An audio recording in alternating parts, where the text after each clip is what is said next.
We don't really think about how often we touch our screens. Double tap for love, swipe for rejection, a press to unlock your world. It's a choreography that you perform and you don't even think about. 1,000 different gestures a day.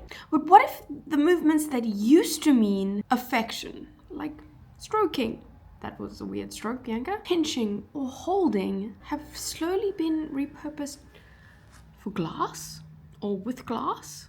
But your body hasn't forgotten what those gestures mean. It's just kind of performing them somewhere else. Today, we're going to talk about the new language of touch and who is it actually speaking to. So come along for the journey today. I'll see you now.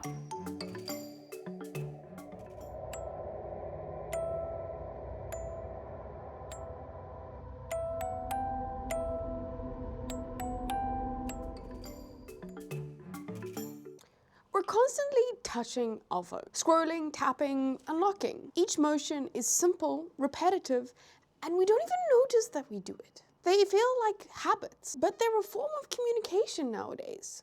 You double tap to like, you swipe left to reject, you pinch to zoom, as if to get closer. The screen becomes an emotional surface. We've kind of learned to touch our phones in a similar manner that we've learned to touch other people. And not in that creepy way, but to show care, to show liking, to show some sort of something to another person through physical touch.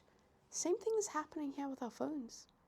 So the question is, if your body still remembers what those gestures mean, what happens when you keep performing them, but there's nobody on the other side? Touch used to be something that's exchanged. You feel, and you kind of feel it back. But with devices, touch only goes one way. The glass never reacts, or it never returns this feeling to you. It's unidirectional, or one way. Yet the gestures persist. We keep the swipe, we keep the tap, we keep all these gestures. Even if our body is still feeling this kind of reciprocity, we kind of feel like, oh, maybe we get something back, and maybe it's in our brain, but it's not tactile or palpable. And this physical interaction is now kind of being reprogrammed, at least with technological devices, as a command. So the question is, when the touch stops being mutual, does it still count as connection?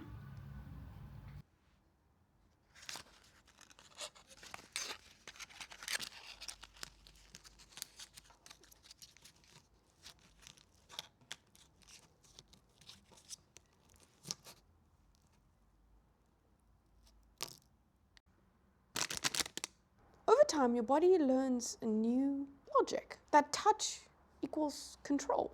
A tap becomes an order and not necessarily this invitation to connect. You stop reaching out to others to feel and start reaching out to manipulate. And that's where it gets a little bit eerie, because we don't realize how quietly that's rewriting our notion of intimacy. And I'm not saying that our touching of our phones is now replacing our touching of like other people. I'm saying that we spend a lot of our time touching phones and having certain gestures. Just like I still stand by the greatest piece of technological innovation is the MacBook trackpad. It is so incredibly good and intuitive, and my finger movements are like so great on that. And it's I'm not saying that that's rewriting how I touch other people. This is getting very weird very quickly. That's not what I mean.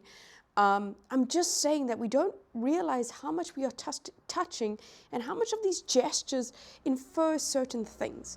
And when you touch someone else on the shoulder, it does infer something else, or all of these other kind of gestures. Now, in the past, if I touch this, didn't really do anything other than just me feeling if this is hot or cold or if it's hard. But now, when we touch pieces of technology, it is inferring an action. It's like pushing a button that can explode a building. when I touch it, there's something else there.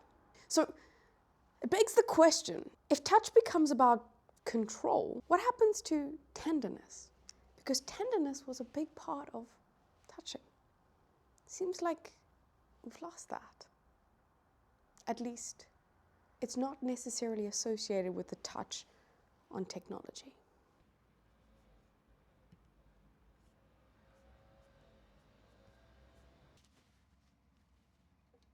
I asked you if we're changing this tenderness of touch into this controlling thing.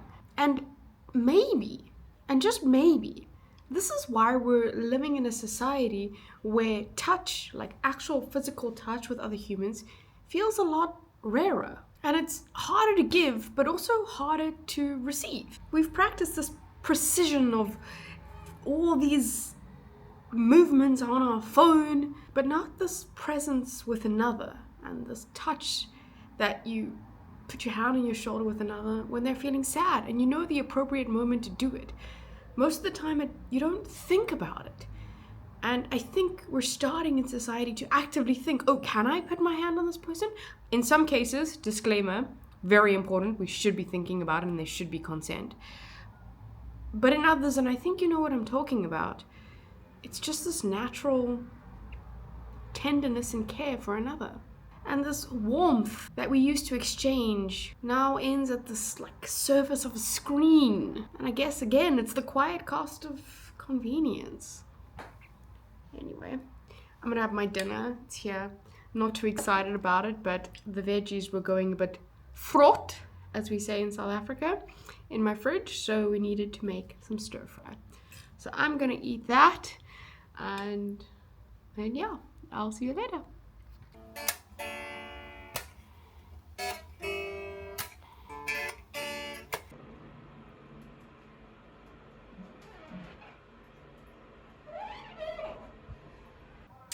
Hello, good evening. It's time for our thought experiment. I can promise you my fingers have been doing a lot of gymnastics on my phone. So, it goes as follows. What if one day your phone could actually feel you back?